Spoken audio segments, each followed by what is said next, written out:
김병주 최고위원의 발언이 있겠습니다.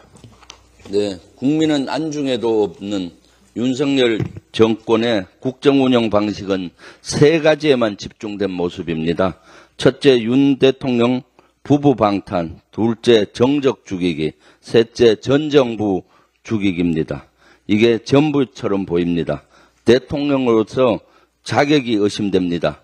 국민이 분노하는 이유이기도 합니다. 유독 김건희 여사만 피해가는 수사망, 지겹도록 계속되는 거부권 행사, 윤 대통령 부부에 대한 방탄의 근거는 차고 넘칩니다. 이어 정적 죽이기입니다. 무도한 윤석열 정권은 이재명 대표에 대해 검찰을 동원한 칼춤을 추고 있습니다. 이재명 대표가 추가로 재판을 받게 됐습니다. 검찰의 부당한 기소입니다. 검찰이 또다시 핑곗거리를 만들어 정적 죽이기에 나선 겁니다. 정적에 대한 검찰의 끝도 없는 전방위 수사, 국가 폭력입니다. 이재명 대표가 법인카드를 쓴 것도 아닌데 증거가 없는데 기소한다. 몰랐을 리 없다는 억지 논리를 내세웠습니다. 이미 경찰 수사에서 혐의가 없다는 사실이 밝혀졌는데 검찰은 부득부득 사건을 되살려 기소했습니다. 명백한 검찰권 남용입니다. 가장 많은 국민의 지지를 받는 정치 지도자를 법정에 세우고 손발을 묶으려는 의도입니다. 이런 형태는 정적 죽이기를 넘어 정당 민주주의의 근간을 흔드는 심각한 문제입니다. 저와 민주당은 물러서지 않겠습니다. 검찰의 망나니 칼춤을 멈춰 세우겠습니다. 그 칼 또한 부러뜨리겠습니다. 검찰은 국민과 역사의 심판을 각오하십시오. 윤석열식 정적 죽이기뿐만 아니라 전 정부 죽이기도 계속되고 있습니다. 서해 공무원 피격 사건, 동해 흉악범 추방 사건, 월성 원전과 통계 논란, GP 불능화에 이은 사드 배치 지연 의혹에 대한 칼춤입니다. 감사원은 전 정부 인사들이 사드 배치를 의도적으로 시켰다는 이유로 정의용 전 국가안보실장과 정경두 전 국방장관, 이기영 국회의원 등 4명을 수사 의뢰했습니다. 억지 중에 억지, 베스트 오브 억지입니다. 단언컨대 전 정부는 결코 사드 배치를 의도적으로 지연한 적이 없습니다. 주민과의 협의체를 구성해야 하는 법적 절차를 지키는 과정에서 환경영향평가가 지연된 것입니다.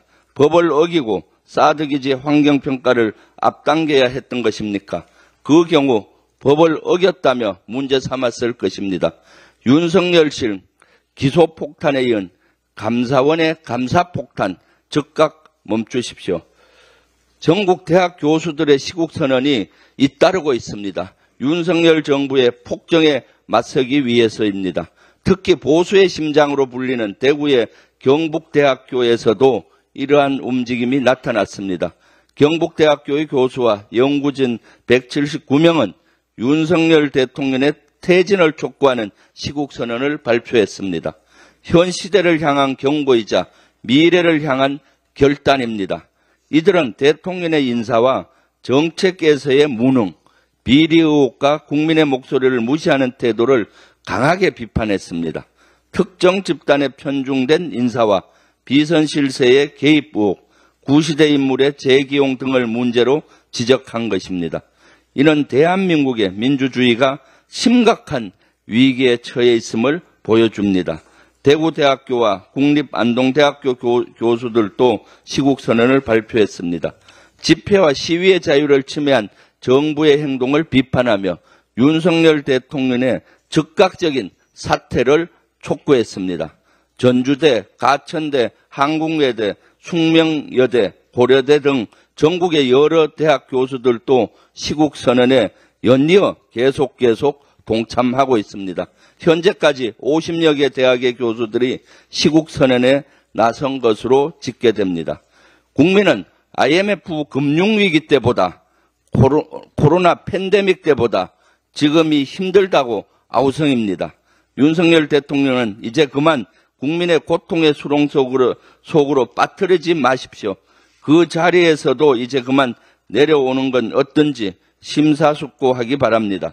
국민을 위한 현명한 선택을 기대합니다. 이상입니다.